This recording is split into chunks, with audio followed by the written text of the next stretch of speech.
directing my team to provide every available resource as fast as possible to your communities to rescue, recover, and to begin rebuild.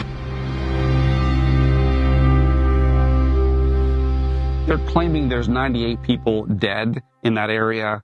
Couldn't be a bigger lie.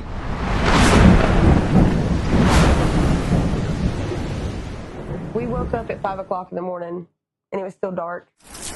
We got a flashlight and looked outside, and the water was just at my tires, the bottom of my tires. We never thought that a little creek this wide and that deep is going to turn into a raging river. The flood was all around us, so we had no way out. I mean, it was so fast to where we couldn't even hold on to anything. We couldn't touch the ground at that point. When I jumped back out, I grabbed his hoodie so tight, I thought I was going to choke him, but I was trying to make sure that he wasn't going to go nowhere, and we were all going under. They had nowhere to go. Little to no warning. And most of these people, if they could go anywhere, where would they go? I mean, how many hurricanes do you have hitting the mountain and doing this kind of damage? It doesn't happen. It's unheard of.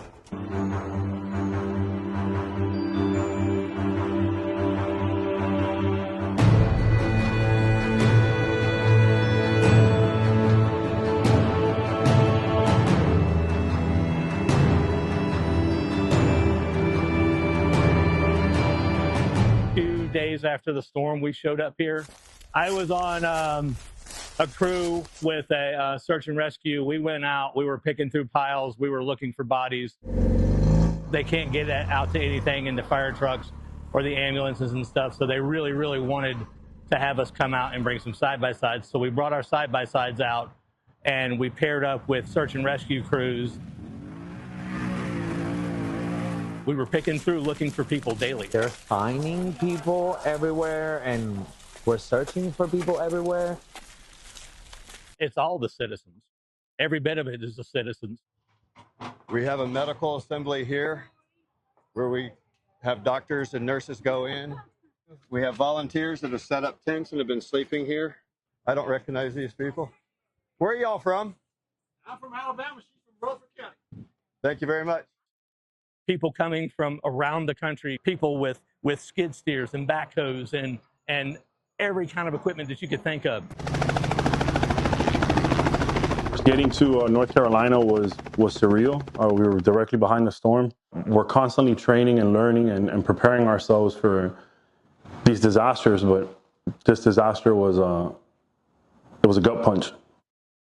In the past 35 years, I've been to just about every major disaster in the United States and many in the international space. Everything from wildfires, earthquakes, hurricanes, tornadoes, explosions, civil unrest, and actually wars.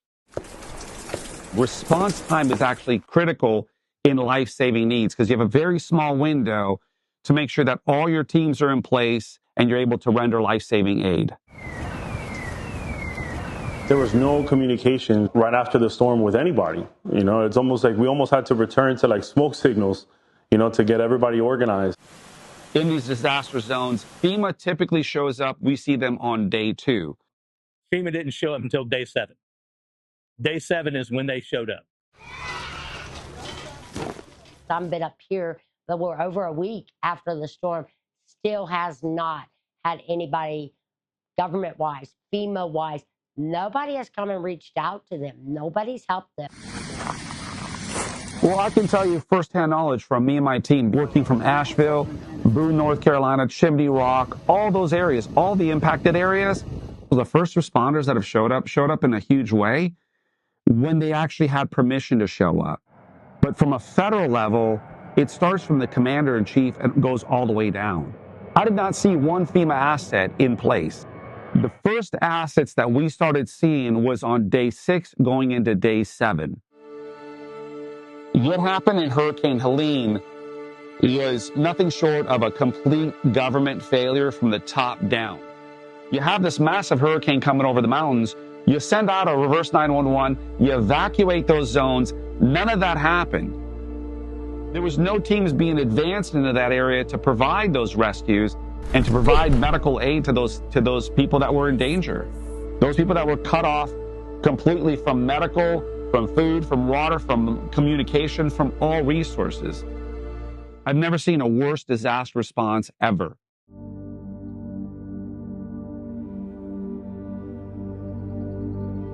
So you're going to see marks on there that will tell which crew searched, how many they found, or none were found, or whether there's hazards in there, such as, you know, rats or some other hazard that's in there. If there's someone out there right now, I hope we find them. And I don't want the number to go up, because I don't want there to be another person that's lost. But if they are out there, I want them to be accounted for in that number, so they get a proper burial and their family gets the proper knowledge of where their family member is if they're missing. There are so many piles around here, so many areas that hadn't been touched. FEMA, stop picking through everything. Why? Why would you stop looking for people? There's definitely more bodies that are being found, and there's a lot more people that are missing that, no, the government is not, the news is not telling you. I've seen drone footage of these 28 trucks that are freezer trucks that are supposedly holding these bodies as a mobile mortuary. These trucks that are holding these bodies, if there's 90 people dead in this whole storm, why are there 28 trucks at this one area that hold 50 people apiece? I'm saying well over 5,000 bodies have already come out of here. And I'm sorry, I know that sounds like far-fetched, but it's not, because I'm hearing too much. Families that are missing 12, 15, 20 people, and you're only saying there's 100 or 200. Well, I got 6 families right here that are already beating your numbers. They're claiming there's 98 people dead in that area couldn't be a bigger lie. Everybody in the community that has lost many, many loved ones can attest that that number is far greater than that. When the hospital ran out of body bags, that was over 750 body bags, and they had run out of body bags.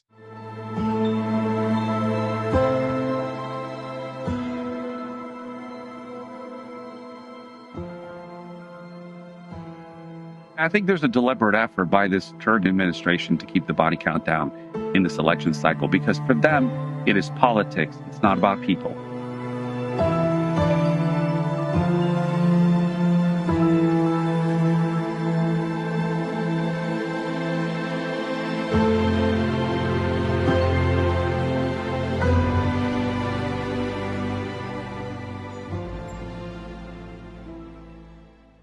Just upsetting.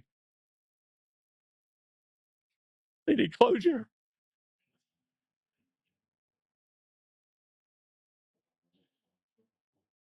These families need closure, not just pushed away or forgotten about.